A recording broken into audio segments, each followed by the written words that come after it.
As big as it gets in the sport of kings. A very special welcome in to this Belmont Handicapping preview show. Simon Bray, Dubs Anderson, Ice Cold, Dave Weaver in the house. Gentlemen, from Secretariat's record-shattering run to thundering photo finishes, it's more than a race, it is a legacy, and this year it looks a little differently. Back at the distance of 1.25 miles, back at the Spa. Yeah, I think that evens the playing field a little bit, the 1.25 mile distance. I think the 1.5 miles, it kind of separates, it spreads the field out historically. The Belmont's been run actually 8 times at 1.25 miles, dating all the way back to 1891. Of course, with the renovations at Belmont, that's why we're at Saratoga. So I think it brings everybody together, Dave, and it's kind of a rematch of the Kentucky Derby. It's the Derby winner against the Preakness winner. And there's others as well that I think have a chance in this year's Belmont Stakes, but certainly everybody anticipating the showdown between sovereignty and journalism. There it is, FanDuel Racing in the socials ablaze. Is it all about sovereignty, this year's winner of the Kentucky Derby? Will it be journalism continuing to write that script amongst a field of 8, or could it be one of the new shooters onto the scene? Dave, it's been listed right around 40% for showers for Saturday afternoon. What are we expecting to see, and who could benefit from that? What else is new? It was kind of the same way going into the Derby, ended up with an off track. There was chance of rain in Preakness, ended up with a fast track. I think we're going to be okay. I think we're going to end up with a fast track. Simon, sovereignty, got it done. Tough conditions. If we see the same again, rust versus rest? Yeah, I think so. Look, the Preakness, out of the last 14 run-ins of the Belmont, 12 of those winners have skipped the Preakness and gone on to win the Belmont. The only 2 that ran in the Preakness were American Pharoah and Justify. They were Triple Crown winners. This is the next best setup without a Triple Crown. It's journalism versus sovereignty. I'm all sovereignty. I think he's the horse to beat. They didn't even want to come to the Preakness or go to the Preakness. He's primed for this, and I think the 1.25 miles is perfect for him. Hot take, third jewel of the Triple Crown coming up this weekend. The next 30 minutes, it is going to move fast. Let's take a look at what we are jumping into for this very special handicapping preview show. The rematch has been confirmed. Journalism squaring off against sovereignty. What can Chad Brown do for you? Looking for a 9th win in the Manhattan. We will jump into some of the other stakes action, of course, and it's a collision course between 2 of the superstars in the sport. Fierceness going against White Barrio, and sovereignty skips the Preakness. What do we make of that, Dave? You know, it's something that the players, the fans of this great sport wanted to see. Chasing that Triple Crown hasn't been done since 2018 in Justify. But what do we make of that decision from Mott and the team? Yeah, I think everybody always wants to see a Triple Crown chance at least, and that was never the intentions for Bill Mott, and that's okay. You know, it's his decision to say, is it too much for a horse to come back on 2 weeks rest? Is it too much for a horse to race 3 times in 5 weeks? Here's the thing. He said that sovereignty is the type of horse that could have done it, but it just wasn't something they ever considered. Words from Bill Mott on sovereignty. If there ever would have been a horse you could have tried the Triple Crown with, he might have been it. Big, sturdy, and came out good. There was no reason physically why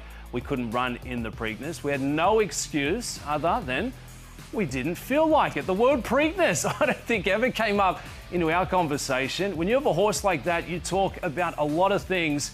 Preakness was not one of them. What Triple Crown? Never heard of him, if you ask Bill Mott. You believe that, Simon? I can't believe it. It never came up? I worked for Bill Mott. I have tremendous respect for him. Look, he doesn't... I think when he started with Cigar, he wasn't media savvy, didn't really like it, but that's one of the craziest quotes I've ever heard in sports. That's like a guy who's won 3 PGA tournaments and says, you know what, I'm going to skip the Masters. It never came into my mind. I'm just going to go straight to the U.S. Open. I mean... maybe it did. I just don't know how that evolved, how that quote came to be, and how this situation came to be. The discussion had to have been had. I mean, you would think, but I take him for his word. No Preakness. The stakes could not be higher. I tell you what, does not mince words there. So with that, sovereignty looking to run back on plenty of rest. Let's bring up the field of 8 pointed towards the Grade 1 Belmont on Saturday afternoon.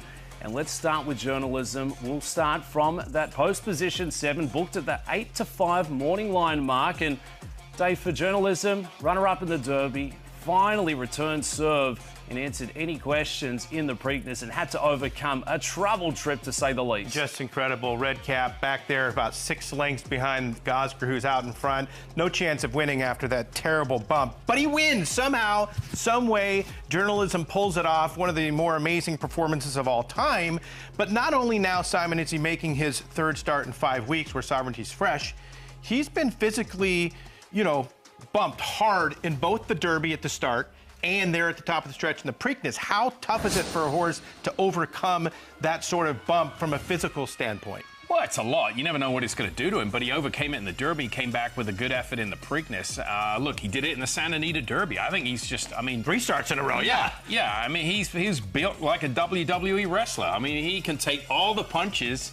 There's no question about that. So I have no question about him performing. I think he shows up. I think it's going to be a great rematch. He's kind of like a Fleet Alex, right, Dave? Had that, got beat in the Derby and then won the Preakness in Belmont. He's that type of horse. Simon, if you're sitting at the blackjack table and you keep hitting 21, you keep showing up with a big race, why not keep showing up? But at what point does it catch up with journalism? If you stack up the two side by side, very impressive race resumes. They look very similar on paper. Do you favour the rest from Sovereignty, or do you favour the hot hand at the table from journalism? Close call. Unfortunately, in blackjack, you take insurance, right? But we can't do that here. Do you take insurance? No. Living dangerously. You either do it or you don't, yeah. No, I don't take the insurance. But I'm going with the rest, not the rust. And I'm not saying journalism is going to get beat by far. He could win this race, but I just give the edge to Sovereignty. I think this was a planned attack by Belmont, skipping the Preakness. The horse had a hard race here, but he is built. And watching him in Kentucky following all winter, we covered it on the breakfast at the Kentucky Derby. This horse is still improving. There's still a ceiling.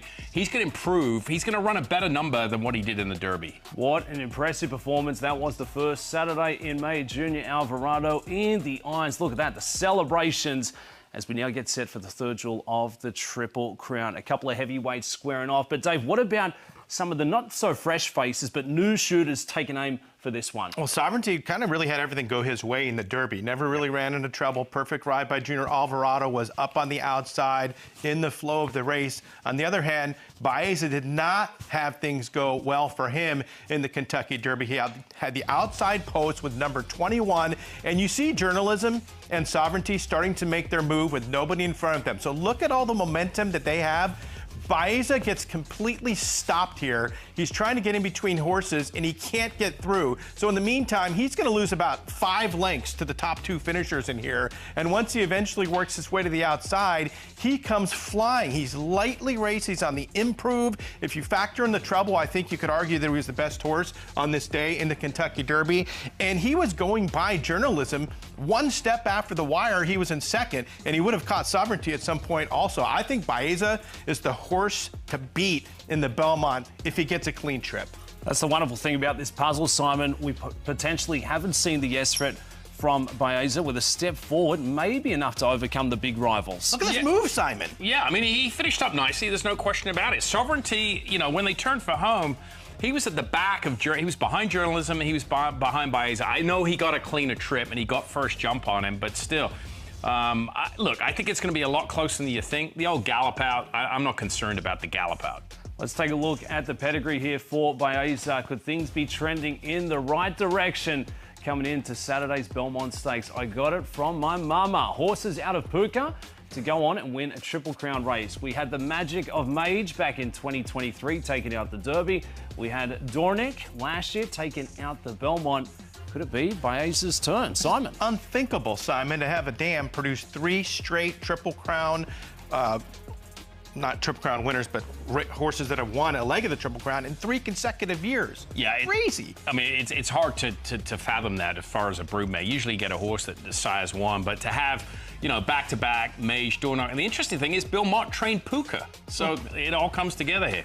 Weather's a big factor. Some of the best in the sport are squaring off, and you know, for the hunch players out there who may be joining us, Bayza, namesake, where do we take Bayza from? Bayza, if you're a historian, you know, if you cover the sport and you've covered it a long time and a historian, then you know Braulio Bayza, one of the best jockeys of all time. He won the Belmont 3 times back in the 60s. He won the Kentucky Derby. He was inducted into the Racing Hall of Fame in 1976. He is a mainstay, that name, on the East Coast. You have to be a little older than you to know who he is, Dubs. Yeah, I'm still mid-20s, thereabouts. All right, let's take a look at some of the other contenders. You know, I think Rodriguez is absolutely live for this one. Comes in for trainer Bob Baffert. This is in the last effort, going back to the Wood Memorial for Hall of Famer Bob Baffert. Had a slight, I guess, bruise issue. Hits the sidelines, coming back bigger and better and faster. Could Rodriguez look to roll him? This would be the question for me, Simon. Is it too much to ask a horse to go a mile and a quarter against this type of a field, not having raced since the Wood? Was supposed to go in the Derby, couldn't do it. Was looking to go into the Preakness, ended up not entering because of the foot still. Is he, number one, is he good enough? Is he a good enough horse to win? Number two, can he do it off this layoff? Look, I'm not concerned about the layoff. When you look at the guy's name next to him, Bob Baffert, this is what he does. They run first time out, you know, like they've seen the racetrack 10 times. Off the layoff, it's not an issue. He beat Bayza by 7 lengths early on in his career. I know Bayza was a different animal there. I think he's going to be a real threat because of the tactical speed he has. He's going to get a challenge from Crudo. I might have liked him, you know what, a little better at a mile and a half if this was run at the old Belmont Park, just because he could have got loose on the lead and maybe taken him gate to wire. Rodriguez has early speed. Crudo looks to be right there as well, but from the inside, it's the one. Hill Road sitting at 10-1 for trainer Chad Brown and showed a lot of improvement going back to this year's Peter Pan Stakes, Simon. Yeah, I mean, this is typical Chad Brown, right? He's kind of come in under the radar, lightly raced horse, got sent to him, and then they always wanted to put this horse on the dirt with the pedigree. Started off in Europe for Ammo Racing, big ownership group, and he put it all together in the Peter Pan. Historically, Peter Pan runners have done well in the Belmont, and I think, you know, he's going to put in a run. He needs to improve, there's no question about it, just on raw form lines. But he's got the right connections, and this is what Chad does. He kind of comes in under the radar in these types of races. That's a big late kick. Pratt is going to get off of him to ride Bayza, but you pick up Irad Ortiz Jr. Hill Road will be rolling late. Will it be in time? Certainly not losing anything there. Signs up from the inside. Let's talk about the pace scenario. Another early speed time. Crudo. We're watching back the Sir Barden Stakes, and this was the last effort back on the 17th of May. If we get the lead, watch out. It could be a forward favouring course on Saturday. Yeah, I mean, the problem Crudo's got is Rodriguez, and the problem Rodriguez got is Crudo, right? They can't. Something's going to have to give. He ran on the undercard in the Subarton in the Silks of Bobby Flay. You know, kind of a last-minute entrant. Bobby Flay loves Saratoga. He's won the Belmont before, having a piece of Creator, I think it was, several years ago. So I get it. I get that the fact they're taking a chance, but this is what I mean. I think these types of horses would have been more effective at the mile-and-a-half trip, where the pace is a little slower. You can maybe get loose on the lead. You know, this is a mile and a quarter. I know it doesn't sound like a big difference, but it changes the dynamics of the race. But he would be a long shot for me, a horse to use underneath. Yeah, it's a huge step up here because the Sir Barden is a stakes race that is restricted to horses that have never won a stakes before. This is a big step up in class. That's going to be Crudo, the 5. Let's take a look at the big long shot of the field. That's going to be Uncaged coming in for trainer Todd Pletcher. Didn't have it last out in the Peter Pan, but prior to that showed a bit of talent on the 6th of April. What's the game plan here for Pletcher in the barn? This is just a representative for Mike Rapoli. That's what that is for me. The commissioner. Yeah, the commissioner. He wants action in the Belmont, and that's all it is. You're making up the numbers. Making up the numbers there in trying to be a factor of this race day. What would have to play out for Uncaged? Likely has to sit close to the front markers, and it's going to have to show us a lot more improvement from what we have seen early in the career. He has won at Saratoga before. That'll be my, say one nice thing about him. Course specialist, 1 for 1. Perfect race resume. So you're going to be playing him, huh, Dave? I'm not going to be playing. Gentlemen, let's keep it with the theme of long shots from out wide. It's Heart of Honour coming in for the Osborne team. Trainer Jamie Osborne, Safi Osborne booked to ride. And what are we doing here? I mean, we saw in the Preakness, second start in the US. I haven't seen enough to endorse with confidence, Simon. Yeah, no, look, he ran well in the UAE Derby, but if the Alibi Breakfast Preakness week, D. Wayne Lucas was interviewed with Jamie Osborne sitting next to him. Somebody came up and goes, hey, Wayne, do you know Jamie Osborne? He goes, no, what are you doing here? He goes, I'm running a horse in the Preakness. And he goes, oh, yeah, that's the one that your daughter's riding. Why are you doing that? Why are you coming here? And then Jamie Osborne goes, "What's the best piece of advice you could have given me for this week?" He goes, "Stay home." Unbelievable. Heart of Honour signed up from that 8-hole. It is a field of 8 coming up for this year's running of the Belmont Stakes. Dave, we've gone through the runners. It's going to look a little differently out at Saratoga again. Distance of 1.25 miles, but give us the send-off. Who is winning this year's Belmont Stakes and why? I'm going to be all in on Bayza. I'm going to be trying to get alive on any single ticket I can. Ending Bayza, he'll be my key in exactas, trifectas, and supers on top only. I think he's going to be my best bet of the entire weekend. I love Bayza. Dave's big with Bayza, the 6. Simon, how are we playing it? How can I not bet Sovereignty? I'm betting a horse that probably could have won the Preakness. His trainer said he probably could have won the Preakness. He probably could have won the Triple Crown. He skipped that race. He's going to come in just raring to go. It's all about Sovereignty for me. Okay, I like it. So, 1, 2, I'll sign it off here. Rodriguez, All right. looking to roll. I don't think we've seen the best yet. Sneaking under the radar, returns fresh for a guy who knows a thing or two about winning a big race there in trainer Bob Baffert. So give me the 3 in Rodriguez. If you're looking to play this one, get excited. You can do so through the FanDuel Racing app, and we've got some great promotions leading up into the big race. We've got the No Sweat Belmont Bet.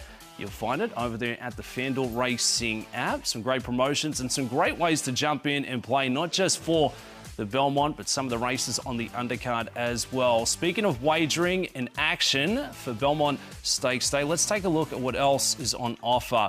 What a card this looks to be, Dave. 14 races in total. So many different ways to play within the race and so many ways to play horizontally across the card. Yeah, basically you're going to have a pick 5 on more than half the races, it looks like. 1st, 3rd, 5th, 7th, 9th, 10th, a lot of pick 4s. Of course, the pick 6 will be starting in race number 8, which does involve ending with the Belmont Stakes. So that 14th race is going to kind of only involve that late pick 5 and then late pick 4. Some great racing on offer, stakes action, grade 1 showdowns, and we'll start with the Met Mile as our next order of business. It will be race number 8 on Saturday afternoon. Let's bring up the field for this one. Looks to be a very, very exciting field shaping up here. Fierceness, Wider Barrier. We're talking about the rematch coming in for the Belmont. What about what we get to see here? 2 of the best in the sport looking to square off, Simon. Yeah, Fierceness, look, he's been tremendous. Disappointed in the Kentucky Derby last year, but you take that race out and surrounded there are some really, really good performances. Came back in the Alashiba. That was a huge effort, ran a 107 buyer. He's 6 for 10, Wider Barrio 10 for 21. They're both pretty much evenly matched as far as graded stakes win. Fierceness undefeated at Saratoga. Let's take a look back at the grade 2 Alashiba for Fierceness. This goes back to the 2nd of May.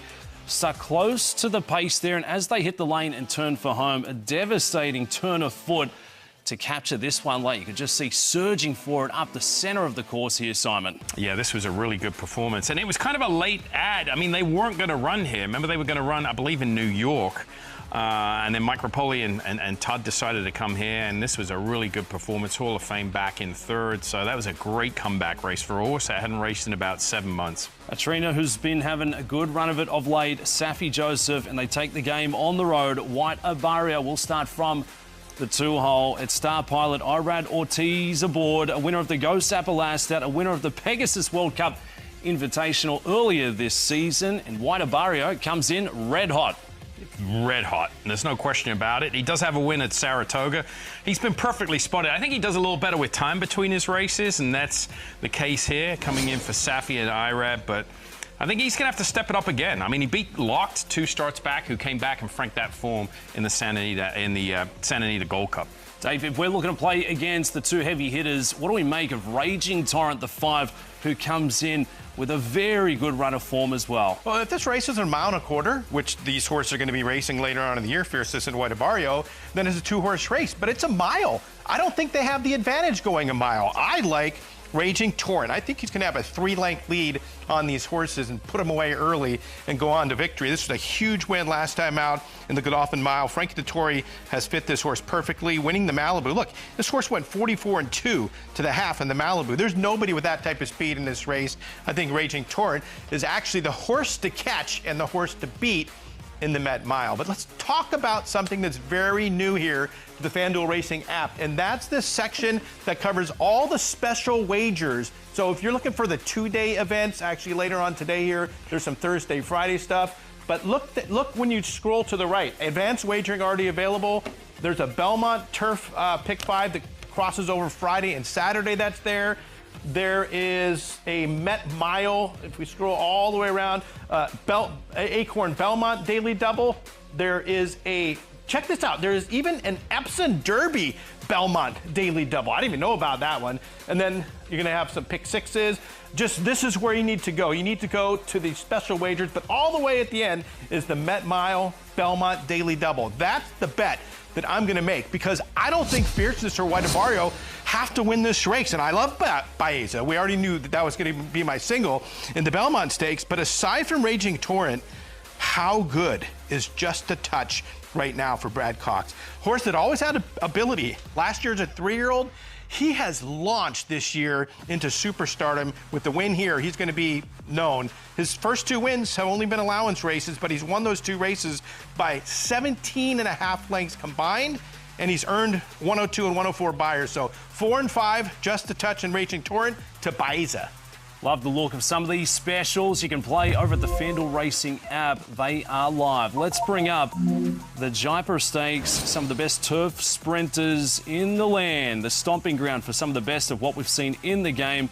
And think big, the best in the division right now for the Godolphin team, Simon. He's been an absolute phenom since they switched him over to the grass here, son of Twirling Candy. Especially at the 5.5 furlong trip, he's been absolutely dangerous. Won the equivalent race on the undercard of Derby Day and the turf sprint rallying from off the pace. The good thing about him, he doesn't come from far back, and he's not on the lead. He just sits in a perfect position there, usually tracking the speed, and that doesn't give him too much to do. So he's going to be double tough. He's going to suck up a lot of money.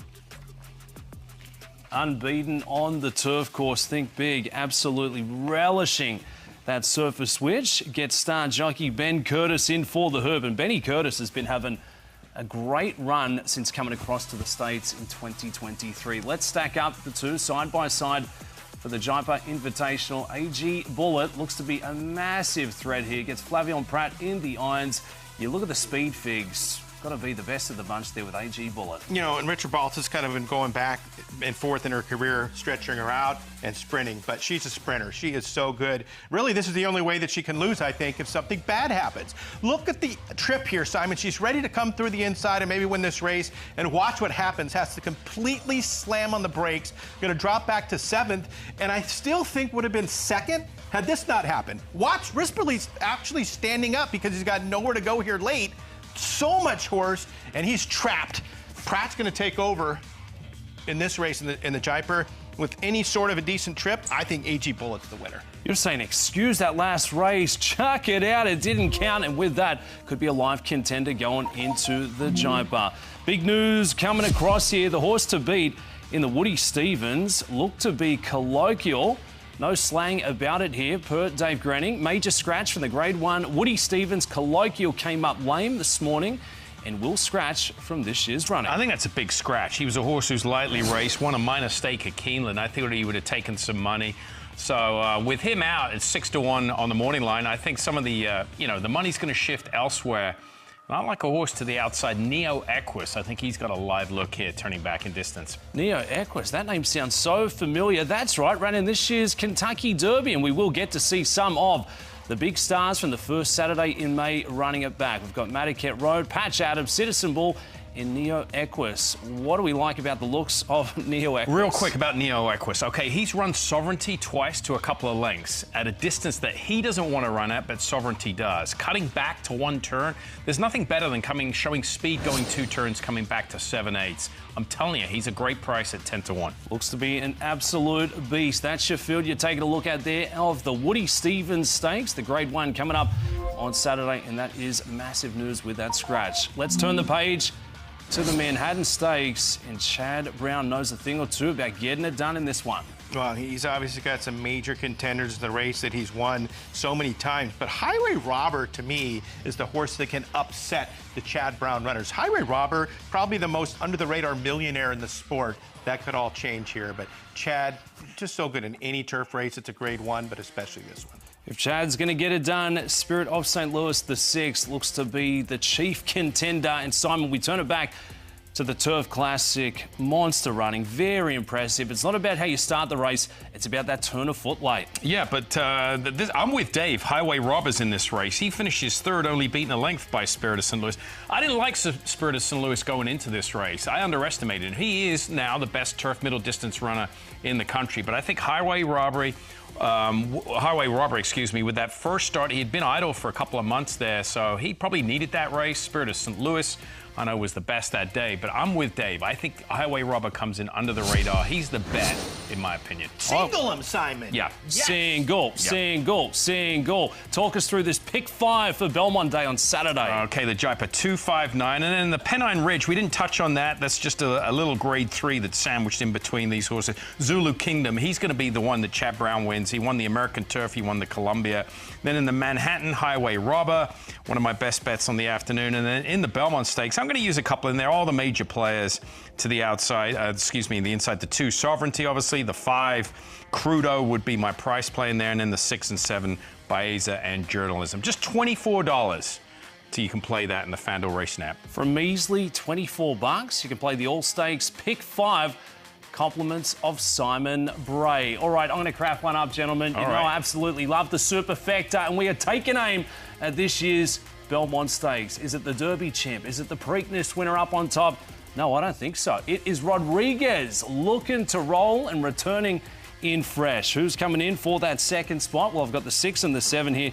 I do think Bayza is going to run with a massive charge late. Journalism is far too good, knows how to find the way into the race and should be a factor late, but I do think all of this racing in the last 5 weeks could take a toll. And then we've got a couple of prices underneath here. The 2, 1 and 5. Crudo goes forward with that early speed. Tyres late. Hill Road comes with a big charge. And there it is. The 2. Why you got to confuse us with 2, 1, 5 instead of 1, 2, 5? Unbelievable. My mind is fried now. Are you playing it, Dave? Dollar Super? That'll be my favorite. For $6 to make a ton. New customers, no sweat first bet up to $500 could be coming back in your direction. Scan that QR code, head across to the FanDuel Racing app where you can play today. All right, that's it. Hopefully you've now got your angles, your opinions as we get set for the third jewel of the Triple Crown. Simon Bray, it's been an absolute pleasure. Give us the send-off. On Monday morning, the big takeaway, the big storyline from this year's Belmont. It's going to be Sovereignty. It's going to be Sovereignty. He's going to win fairly impressively. I don't think it's going to be a head bobbing finish. I think he's going to win very impressively. Who's winning the running of this year's Belmont Stakes from Saratoga, Dave? There's a new sheriff in town, John Sheriff's Bayza. Happy birthday, John, by the way. 80 years old, I think. Looking to go big. Sound off. Who's taking out the third jewel of the Triple Crown? Dave, Simon, Dubsy, best of luck.